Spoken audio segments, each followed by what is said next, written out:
right, welcome to the Young Turks. Cenk, Uygur, and Kasparian with you guys. An amazing show ahead. Tons of interesting topics, including former Fox executives pleading for mercy, saying, please forgive us for what we've done, because this is abhorrent. So that is an amazing story among many others. But we start with kind of breaking news. We do, so let's get right to it. Nobody wants a work stoppage, but if our leadership is saying that the deal isn't fair, then we gotta hold strong till we get a deal that's fair for working actors. It's the difference between having health care and not for a lot of actors, and we got to do what's right by them. That was Matt Damon at the world premiere of Oppenheimer, and shortly after that comment, he and his fellow cast members actually walked off of their own premiere because a deal has not been reached by the union representing the actors and the studios, and as a result, the strike is on. About 150,000 actors will be on strike beginning midnight, and it's because they have not reached a deal with the AMPTP, which of course represents the major Hollywood studios. So I want to give you guys some details on what this means. First of all, it has been decades since this type of strike has taken place among the actors. It's been over 40 years since the actors walked off on strike, and it's been over 60 years since the actors and writers were both on strike at the same time. In fact, in 1960, this is just a fun fact, when the actors and writers last went on strike together, the president of SAG, the Screen Actors Guild, was Ronald Reagan. But here is what the president for SAG, Fran Drescher, said of the unsuccessful negotiations. I cannot believe it, quite frankly, how far apart we are on so many things. How they plead poverty, that they're losing money left and right when giving hundreds of millions of dollars to their CEOs. It is disgusting. Shame on them. They stand on the wrong side of history at this very moment. You cannot keep being dwindled and marginalized and disrespected and dishonored. The entire business model has been changed by streaming, digital, AI. This is a moment of history that is a moment of truth. If we don't stand tall right now, we are all going to be in trouble. We are all going to be in jeopardy of being replaced by machines and big business. Who cares more about Wall Street than you and your family? Most of Americans don't have more than $500 in an emergency.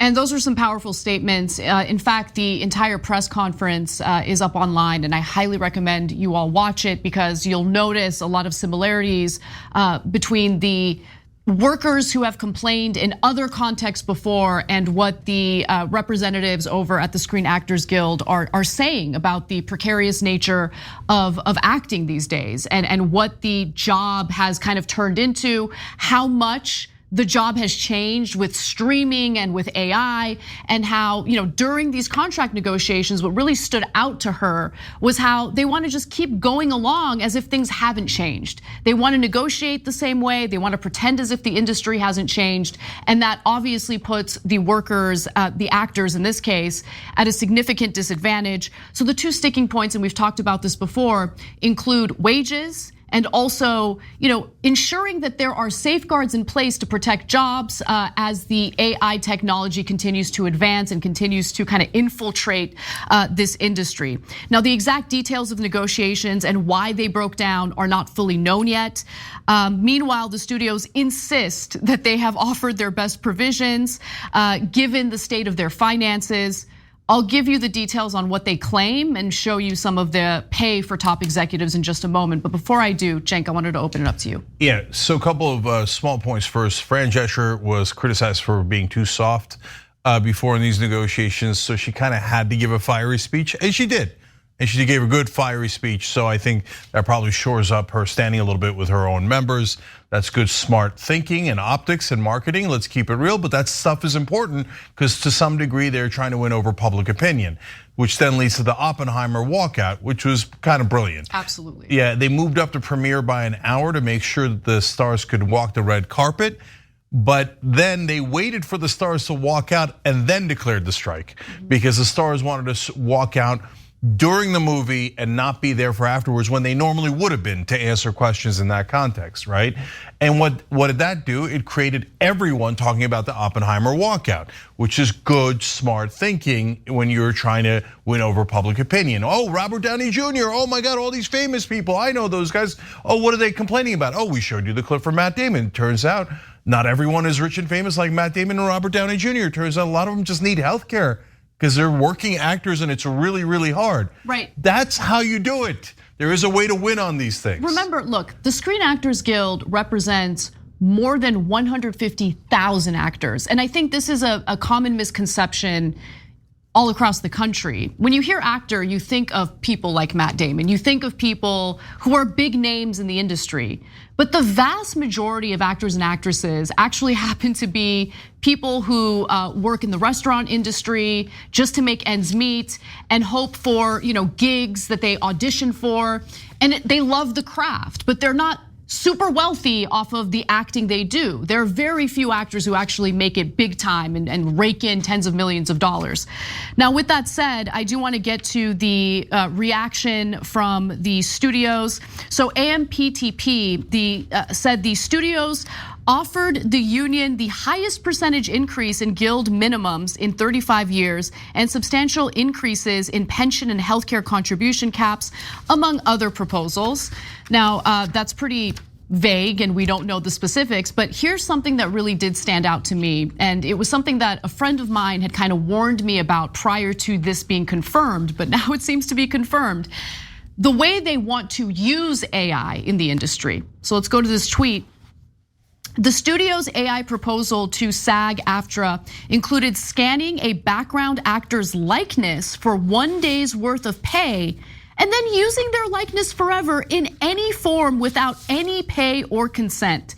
Meaning they get that one-time payment and then it's gone, it's over, right? They can then use that actor's or actress's likeness forever without ever having to pay that individual again.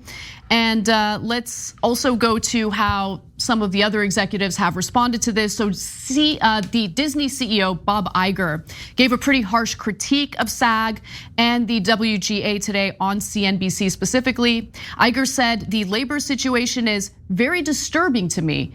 Coming after the ravages of COVID, he continued, this is the worst time in the world to be adding to that disruption. I understand any labor organization's desire to have its members to be compensated fairly based on the work that they deliver.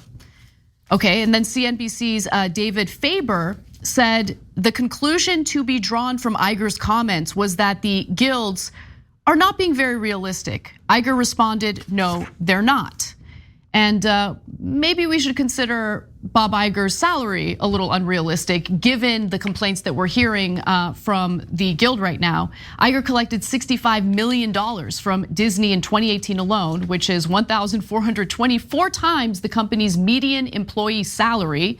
Forbes placed Iger's net worth at around $690 million in 2019. He retired in 2020, but returned to Disney's helm in 2022 for a cool target annual salary of $27 million with all bonuses.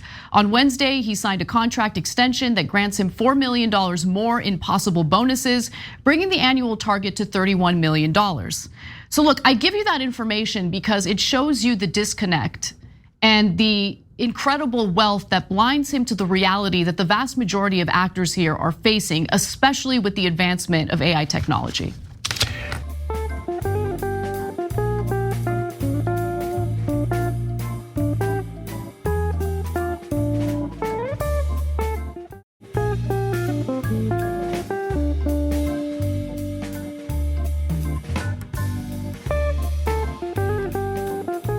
Yeah, so Look, guys, I get why Uyghur's salary is so high. From a business perspective, he drove the Disney stock price way up. He takes a certain percentage of it. It happens with a lot of executives. Having said that, you don't get to say that your actors and writers are making too much when some of them can't even pay for health insurance, and then pay yourself that kind of salary. So you can have one or the other. Pay yourself that kind of salary and pay all the actors and the writers, etc. No problem, okay? Everybody's boat is rising. Okay, I'm good with it.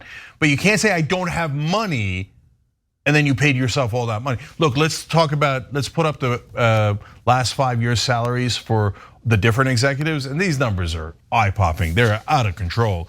David Zaslav, the guy who earned it the least, I'll tell you why in a second, nearly, what is that? Jesus, $498 million over the last 5 years. Yeah, yep. That is $500 million for a guy who didn't create anything. But guys, what could he do? I mean, what could these executives do? I mean, they're living in poverty. They can't afford to pay more. Yeah. Well, so let's keep going real quick. Ari Emanuel is a giant agent, but probably the top agent in Hollywood. Okay, $347 million. Reed Hastings from Netflix, $209 million. Bob Iger, $195 million. Sarandos from Netflix, $192 million. And Murdoch, of course, owns Fox Corp, $175 million over the last 5 years. Okay, so those are monster numbers. Look, I just gotta say, Murdoch, you might hate him, Iger, Hastings, Sarandos, but they've done some amazing things in their careers.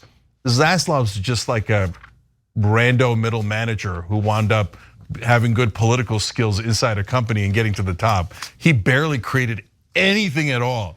So these guys just siphon off all of the money, right? And then go, well, of course there's no money left. That's because I paid myself $500 million. That is not convincing, not 1% convincing. So, okay, now the last part of this is super important. The writers have been on strike for quite a while, and now the actors have joined them. But basically the rumor, it's not even really so much rumor as discussions in Hollywood about strategy, is that people think that the studios are gonna hold out on the writers all the way through October, and they're gonna try to, quote, bleed them out. Oh yeah, I mean, there was an executive who, of course, didn't have the courage to say this with their identity open to the public, but this individual gave an anonymous quote. I wanna read it to you, read it for you right now. So, the end game is to allow things to drag on until union members start losing their apartments and losing their houses, a studio executive told Deadline. Acknowledging the cold as ice approach, several other sources reiterated the statement. One insider called it a cruel but necessary evil. No, not necessary. And so what the actors are going to do is super important. Because if they get a mid offer, obviously the negotiations are going to continue. They can't do anything without the actors. They can go for a while without the writers with like crappy scripts and bad stuff and reality shows and stuff like that, game shows. Even then you need writers, but they can patch it together, right? But without actors, you can't do a movie, you can't do a TV show. So if the actors hold out and go, no, we're with the writers and we're gonna stick with the writers, then the studios make the wrong gamble and they're gonna get hurt. And eventually they're gonna get hurt bad enough that the stock price is gonna start to go down, and then they're gonna start to panic about what? Their own bonuses, okay? Most important thing in the world, Cenk. Exactly, the minute Zaslav starts to panic about his bonus is the minute the writers have a shot at this, okay? So the actors have now joined the writers, so the writers have a fighter's chance. Yeah. But if the actors make a deal and the writers haven't, the writers are in a world of trouble, and that's just the reality of it. Well, you can help support, SAG and the striking actors. I reached out to my friend to see if there's any way to help, and so she provided a list of things that could be helpful. I want to read them to you right now. You can join the picket line. You can donate supplies. That includes food, ordering pizzas, publicly show support, and you can also purchase official SAG-AFTRA merchandise. The other thing I wanted to just quickly point out is that there is a website that you can contribute to. It's basically like a strike fund, and that's SAG-AFTRA.org. And my friend also sent me entertainmentcommunity.org. as a website you can go to also contribute and help support them through the strike. And I think you're right, Cenk. I think that analysis is spot on. I think the solidarity that the actors are showing with the writers is super important. It does help to uplift the striking writers. I really hope they don't concede and agree to a crappy contract. Let's just put it that way. And I'll give you one last example here. So just because I happen to be in media and just randomly too, I happen to know a bunch of actors, right? A friend of mine who's a good friend who, we knew each other when we were both struggling is Dollar Bill from Billions, right? So Kelly Coyne, and he's in The Americans. He's a great actor. And so I give you him as an example because and sorry, Kelly, I didn't ask your permission. So he struggled for a long time, right? And not struggled in a bad way. He's doing Broadway, he's doing plays, he's an actor, he's a working actor. But in terms of money, he was hurt, dog, and I was hurt, and we were hurt together, right? So now he's doing all right. Now he's not Matt Damon or anything. Sorry again, Kelly. Okay. Jesus. He's gotta be, okay. What does it feel like under that bus? I know, seriously, he's a great actor, right? But I'm just saying he doesn't have a mansion in Beverly Hills or anything like that. So, but he's okay now. He needed the help when he was coming up. And so don't forget that for every great actor you see, whether it's Matt Damon or Dollar Bill or any of these great actors that you love in your shows, in your movies, etc., that there was a giant stretch for most of them, a long stretch, decades of barely making the bills with extra work and doing 2-3 different jobs, etc. Those are the guys we need to help in this strike. So keep that in mind. Absolutely. All right, we're gonna take a brief break for now. When we come back, there's yet more fishy financial stuff happening with Justice Clarence Thomas. And I also want to talk about Ron Johnson's statements in regard to Social Security. Gives you a sense of exactly what the Republican Party thinks about the very programs that we are entitled to because we pay into them. That and more coming up.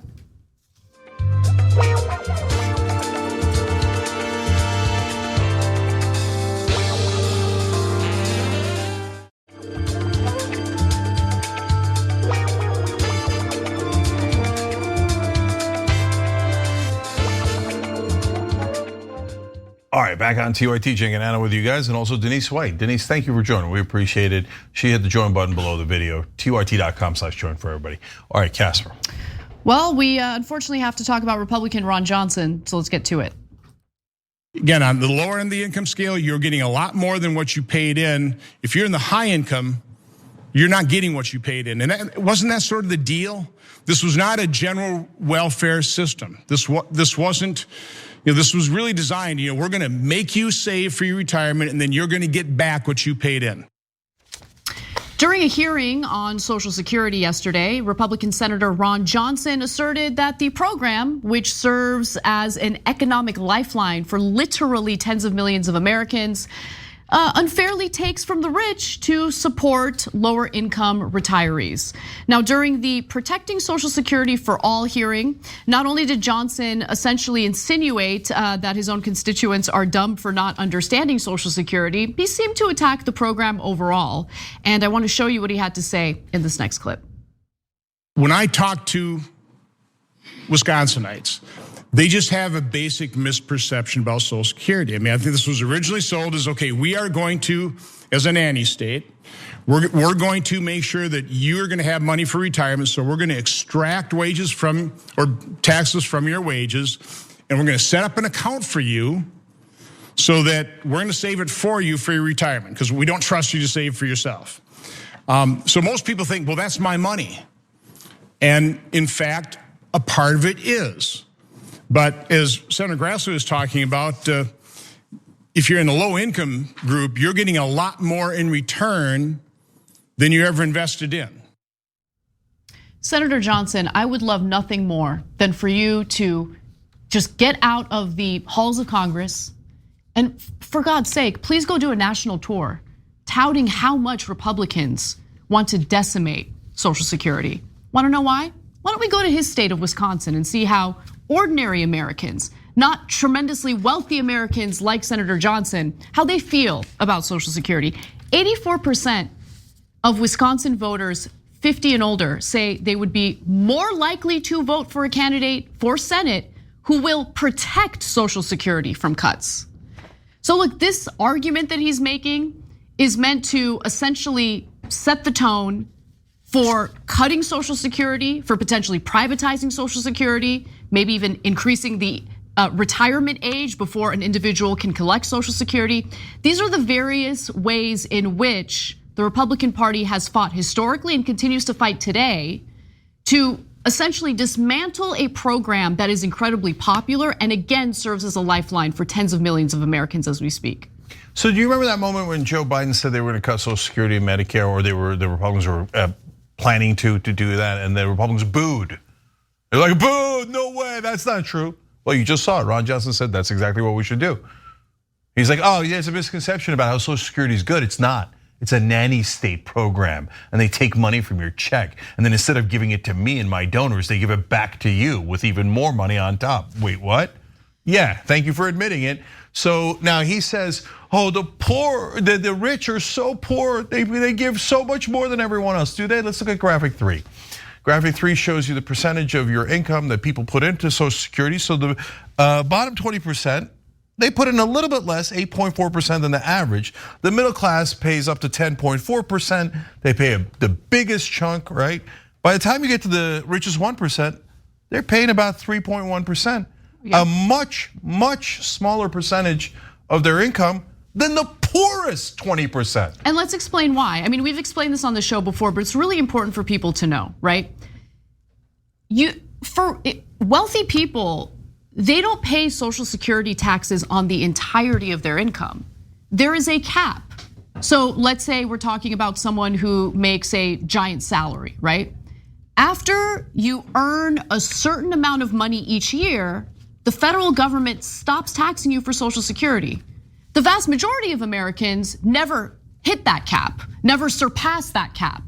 But the very wealthy, right, they get to a point where I forget the exact number this year, right? But it gets to a certain point in your income where you're no longer taxed for Social Security. So the way he's framing it makes it seem as though, oh, the poor are stealing from the rich, right? It's not fair. The rich are paying into the system, they're paying way more into the system, and they're getting way less in return. But they get taxed less when you consider the percentage of their income that ends up getting taxed for Social Security. So his sophistry is, he says, well, look, basically in essence what he's saying, when you look at raw numbers, if you make $250,000 and you pay, let's make up a hypothetical here so the math is easy, 10%, you're giving $25,000. But if you're only making $25,000 a year and you give 10%, you're only paying $2,500. So the guy making 10 times as much is putting in 10 times as much in raw dollars. Yeah, that's because he's making $250,000. Now the guy's making $25,000, can barely survive. Right. And he still puts money in. He still puts a lot of money in, right? And so now they're saying no, above that number, which is around around that 200,000 mark. No, we don't want to pay it. But that's it. That's enough. I don't want to pay it anymore. And it's up to you guys. Now, gee, I wonder which side Ron Johnson's on. Right. Now, I'm going to explain the progressive position in a second. But to give you a sense of why Ron Johnson might think what he does, let's look at graphic 4. Let's see how much, which camp Ron Johnson is in. Oh, he's the 6th richest person in the Senate with an estimated net worth of over $39 million. Guys, can you imagine, like, this is a thing that drives me crazy. Can you imagine being that wealthy and being upset about Social Security taxes? No, it's no, and he's, so look, this is important. So he's personally wealthy, and if you have that kind of money and you still need more, there's something deeply wrong with you, right? But that's not the main issue here. The main issue is all of his donors collectively have maybe trillions of dollars on the line. And so they're all telling him, you better make sure that they don't touch our money, okay? Crush the poor and especially crush the middle class. But do not let them touch our money. And like a dog, he goes out there and goes, Social Security, who needs it, man? Remember when we were booing and saying that we wouldn't cut Social Security? We were lying. As always, we're Republicans. All we ever do is lie, lie, lie. And by the way, the leader of the Republicans in the House, Kevin McCarthy, the one who just swore up and down that they weren't gonna cut Social Security and Medicare, now he's saying, look, man, painful cuts have to be on the table. So we're gonna have to put those cuts. We told you giant, enormous liars. Look, politicians overall are huge liars. I know mainstream media says they're noble people, okay? But Republican politicians almost never tell the truth. And so the progressive proposal, sorry, Anna, would add generations of solvency to Social Security. So you would, for generation after generation, you would never have to worry about Social Security running out. And people would get $200 a month extra in Social Security. My parents on Social Security, they would love $200 more per month. All you have to do is tax everyone instead of having a maximum cap. That's it. It's super easy to solve. The rich just refuse to help. I do want to go to one more video of Ron Johnson, okay? So let me set it up. So further arguing during Wednesday's hearing that Social Security was not meant to be a general welfare system, Johnson turned to Institute on Taxation and Economic Policy Executive Director Amy Hanauer, who testified that our tax system raises far too little from those with the most, to ask what he called a very simple question. So let's watch. What was that very simple question?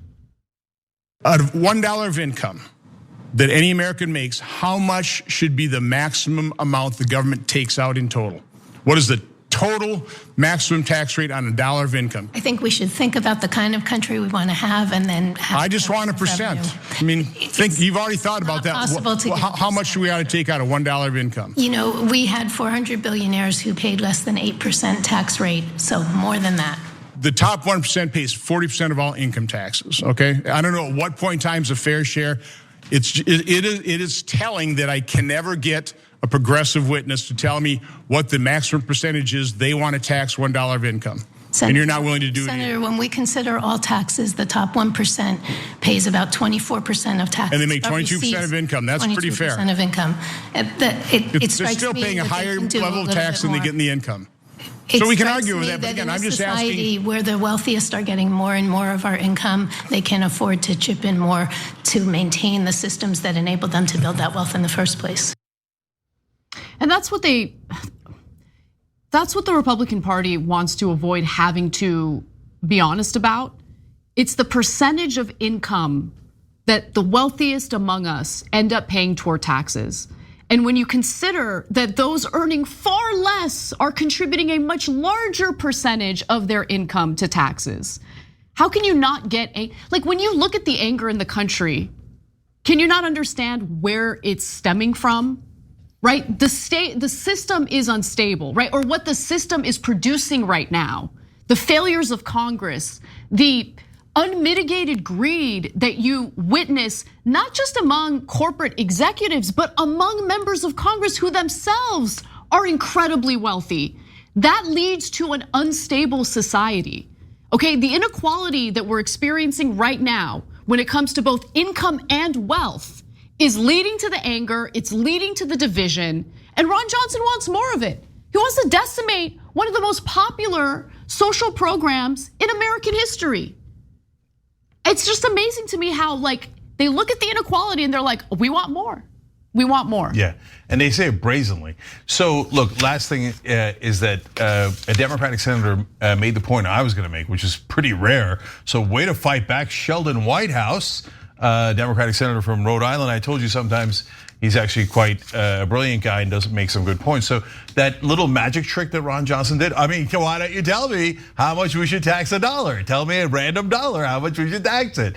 So Whitehouse responded, it would make a very big difference to me in how much we should be taxed on a dollar of income, whether it was the first dollar of income of an individual or their billionth dollar of income. Exactly, it's a magic trick. When I made $24,000 a year, every dollar you taxed me, like literally took food off my table, right? When I was a cable news anchor, it didn't matter at all. I'm being honest with you. It didn't matter at all. Yeah. So it makes all the difference. Where is that dollar that's being taxed? The marginal rate, the top marginal rate only goes to the richest people above a certain number. It doesn't apply to you guys. And the rich hate that. Yeah, they're like, oh, it's just so we can afford, because we can afford it, you're taking a little bit more from us. Yeah, that's how a fair society works. But they don't want a fair society. They want every advantage for themselves. So guys, I wanted to give you an accurate number. And so for this year, for the year of 2023, Any income above $160,200 is no longer taxed for Social Security, okay? So everything up to about $160,000 is taxed for Social Security. Anything above that amount, not taxed for Social Security. Not taxing above 160,000 is insane. Look, they get taxed on other things, but we all put into Social Security. We all get it out. It makes us a unified country. It's a rare thing where we're all in it together. And the rich go, yeah, but only up to $160,000. And then they have goons like Ron Johnson, both for his own interest and for his donors' interest, that fight you like hell while pretending they're on your side.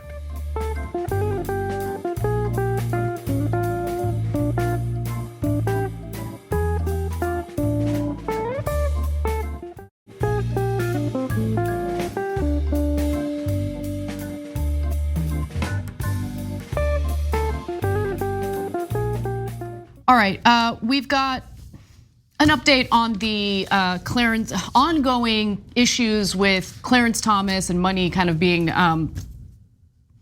fishy in his orbit. So several lawyers who have had business before the Supreme Court, including one who successfully argued to end race-conscious admissions at universities, paid to a top aide to Clarence Thomas, Justice Clarence Thomas, some transactions, some money through Venmo. Now, I wanna just give you this caveat as we continue. I think this story was a little premature. I kind of wish that the journalists reporting this story would wait a little bit and get a little more confirmation and do a little more investigation before putting this out there. Because I do agree that there are problems with some of the relationships, close relationships that Justice Thomas and his wife have with, business interests. I am concerned with, in the very least, the appearance of corruption, the appearance of conflicts of interest, especially when it comes to his relationship with Harlan Crow. But with that said, I think that stories like this, and I'll give you the details in a moment, will start to make it seem like a witch hunt when I don't think that it's a witch hunt. I think that the previous reporting absolutely is important and brings up important questions about our Supreme Court justices and whether they should be allowed to have these kinds of financial transactions, these kinds of trips with wealthy business interests, while they are hearing cases that these business interests certainly have a stake in. Cenk. So in this story, there is one critical fact that is missing, as far as I know, when I last looked at it, that will make all the difference as to whether this is a BS story or an enormous story. Right. So let's give you the story and you'll see. Okay, so again, this has to do with payments by lawyers to a now former clerk, or aide, I should say, to Justice Thomas by the name of Rajan Vashanit, and so this person served as Thomas's aide from July of 2019 to July of 2021, and the payments were made in connection to a 2019 Christmas party.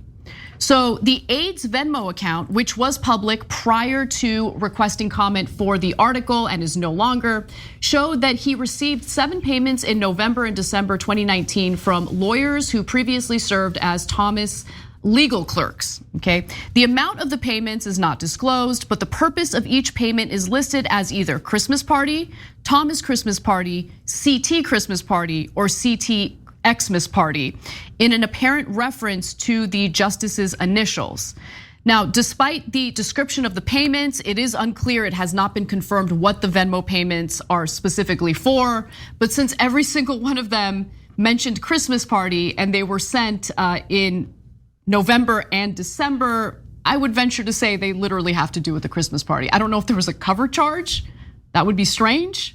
But nonetheless, according to his resume, this aide's duties included assisting the justice with the administrative functioning of his chambers, personal correspondence, and his personal and office schedule.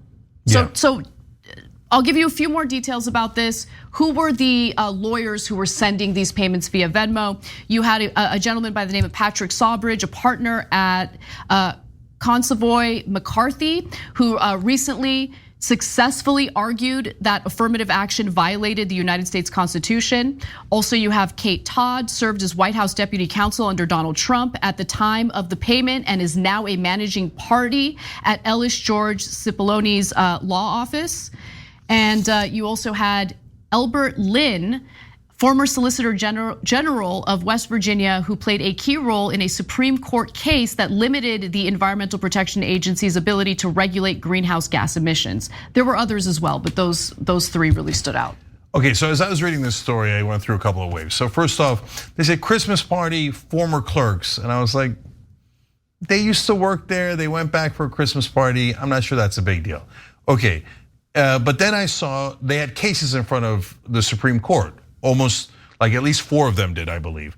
No, don't even go to Christmas parties and don't send in $25 for the Christmas party. Don't do any of that because it looks like a conflict of interest. It looks really bad. So don't do that. Then I said, wait a minute. How many Christmases did they go to? Oh, they went to one Christmas and there were 7 payments. And then I was like, that seems weird.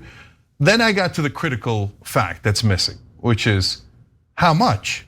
Right. Because if they went to the party and they said, hey, I'm gonna chip in $35 for the cookies and the schmear or whatever they had at the Christmas party, schmear, eggnog, I don't know. All right, $35, hey, don't do that either. It looks bad, it's a little bit of a conflict of interest, but everybody's gonna survive. It's not that big a deal, right? If instead it turns out it's $35,000 they sent, right. 7 of them, then we got a different story and a massive corruption scandal, right? Yeah. So can someone find out how much they sent in? That's why I'm saying, like, I just think as the story is right now, with the details we have right now, it was premature. They needed to wait, in my opinion, right? How did they see who they were, but they couldn't see how much? That's interesting. You can set on Venmo. You can do complete privacy settings where none of your transactions are open to the public, or you can do settings where no one sees the amount, but they see the transactions between 2 individuals. Do you get what I'm saying? No, absolutely. And look, authorities should look into it, and they should absolutely determine the amount. Because what if it is $10,000 from all 7 of them, or $100,000? That would be massive corruption. That would be bigger than any of these other stories. But if it's $25, let's move on. Let's move on to the next thing. Right. Okay, so I have another question for you, and I don't know how I feel about this, but because it's a fact of life, and I don't even know if you can really get around it. So we're talking about lawyers here who clearly had a previous relationship with Justice Thomas. They're friendly. And let's say there's nothing fishy at all with the Venmo payments. We find out that it's $5, $25, not a big deal at all, right?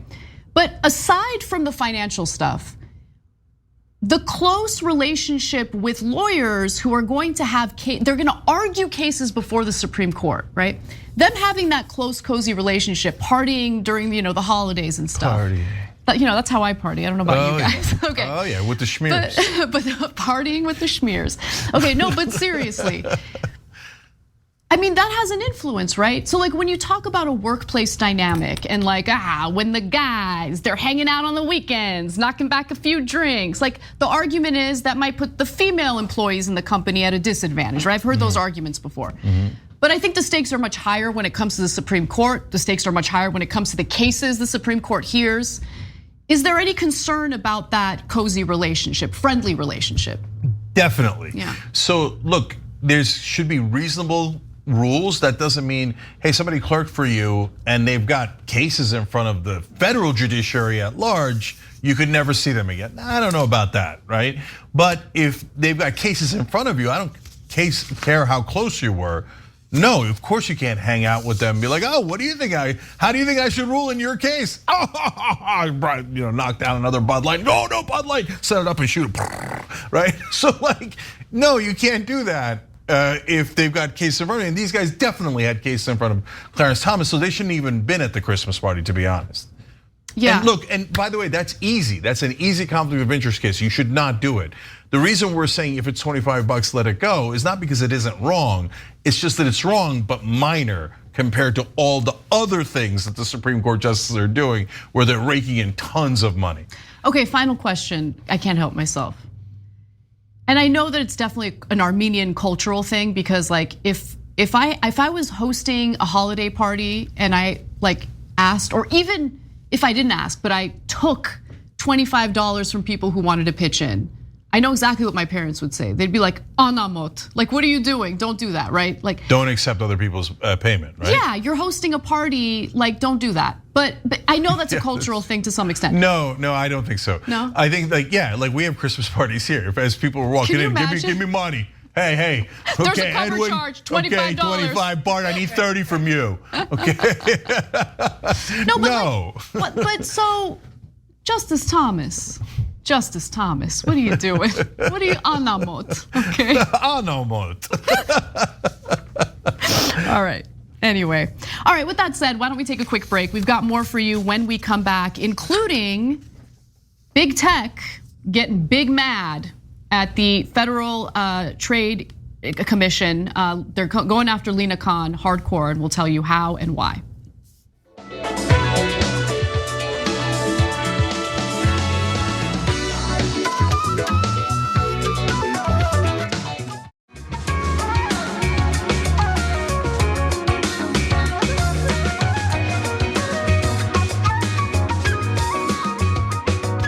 All right, back on TYT, Cenk and Anna with you guys, and Progressive B on Twitch gifted us up. We appreciate you. All right, Anna, what's next? Well, we've got another hearing to talk about. Today, House Republicans on the Judiciary Committee held a hearing to specifically question Lina Khan. She's the chair of the Federal Trade Commission, and they are concerned about her ongoing investigation into Twitter. Now, coincidentally, those same Republicans have received quite a bit of money, hundreds of thousands of dollars in some cases, from big tech companies who don't appreciate Lina Khan because she has been far more aggressive than previous FTC chairs in bringing up antitrust cases. And we're gonna talk about that a little more in just a moment. Now, the Judiciary Committee Chairman, Jim Jordan, would have you believe that this hearing is about Khan's so-called obsession with Elon Musk. Let's watch. Why are you harassing Twitter?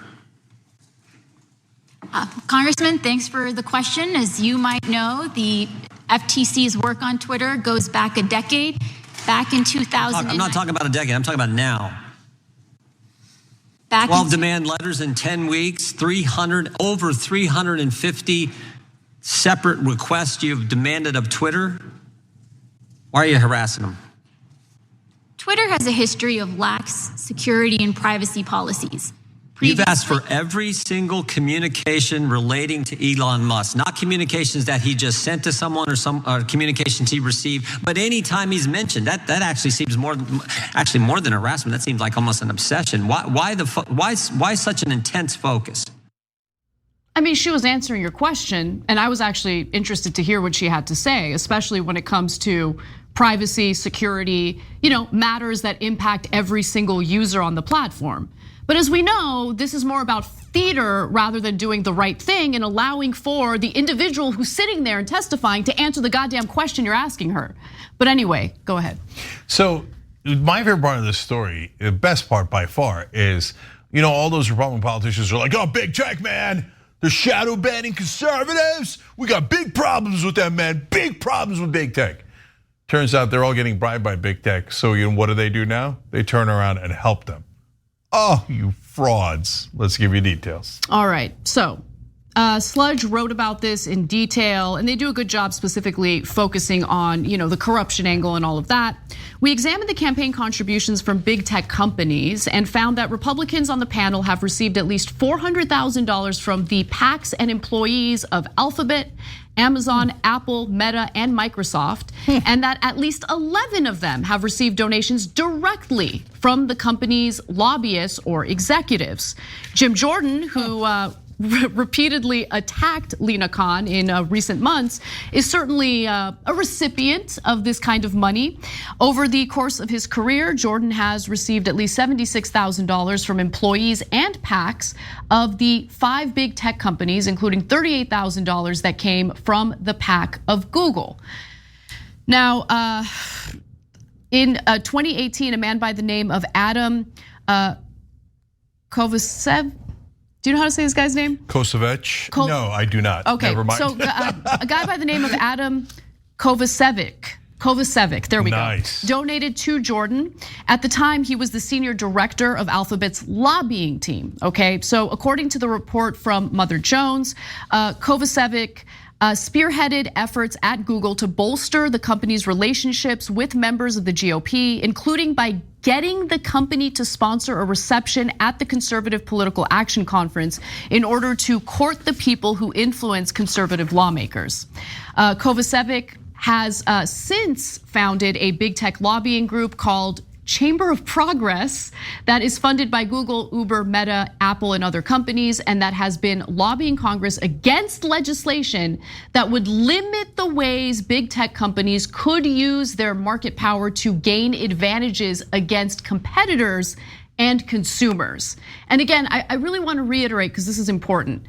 The attacks against Lina Khan make a lot of sense when you consider how she has treated her role relative to previous FTC chairs. Okay, we have antitrust laws. Those antitrust laws are incredibly important. And she has actually wanted to, enforce those antitrust laws. The big tech companies do not like that. They like the acquisitions. They like to essentially squash their competition by buying them out.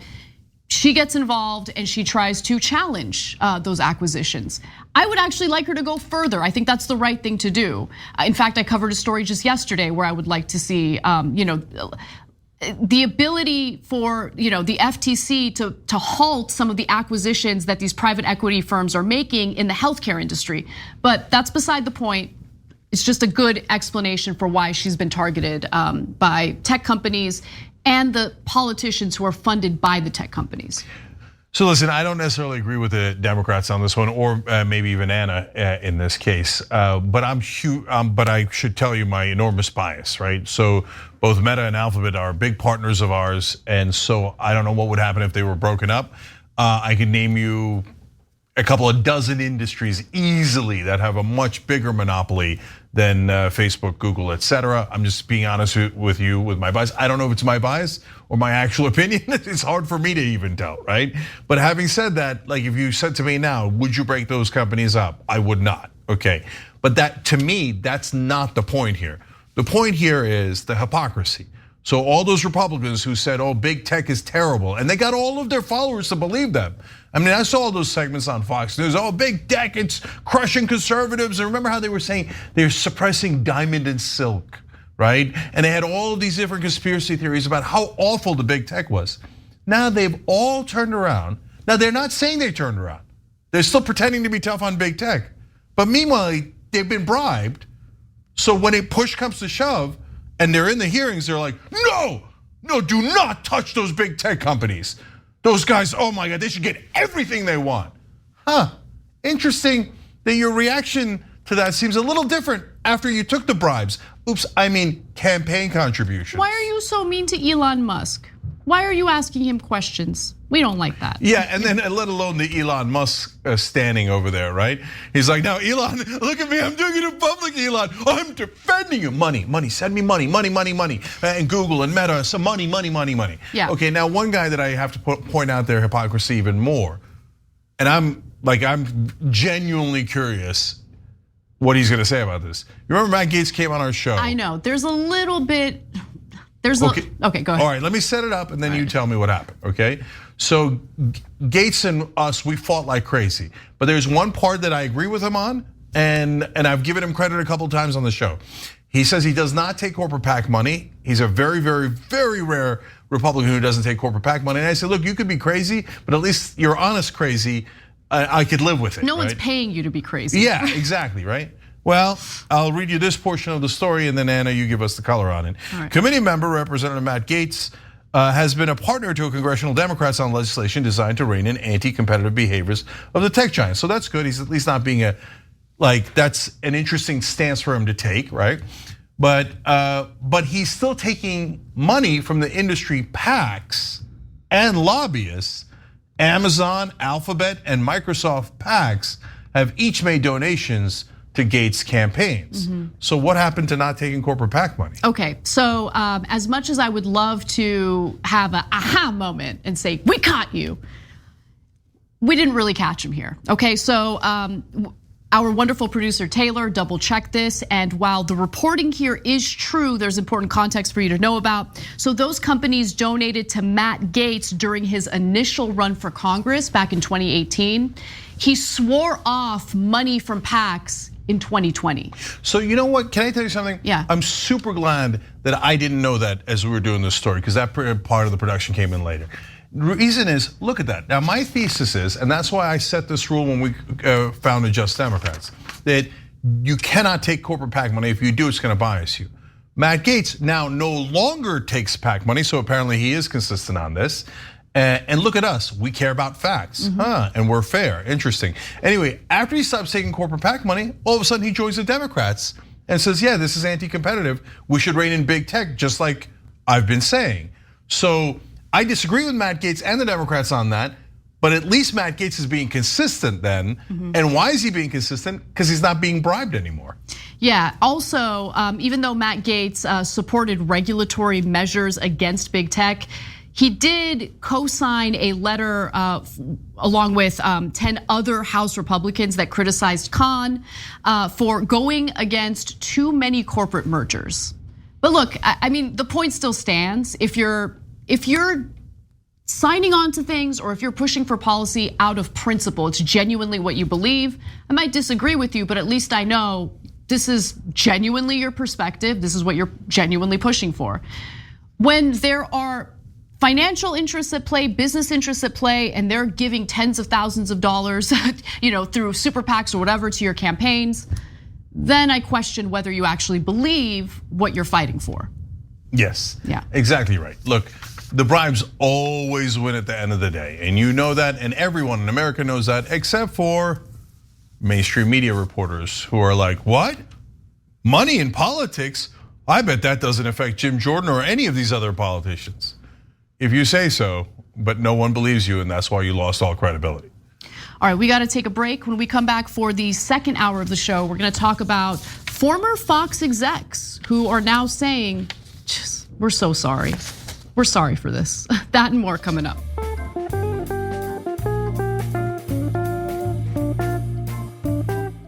Thanks for listening to the full episode of The Young Turks. Support our work, listen ad-free, access members-only bonus content, and more by subscribing to Apple Podcasts at apple.co/TYT.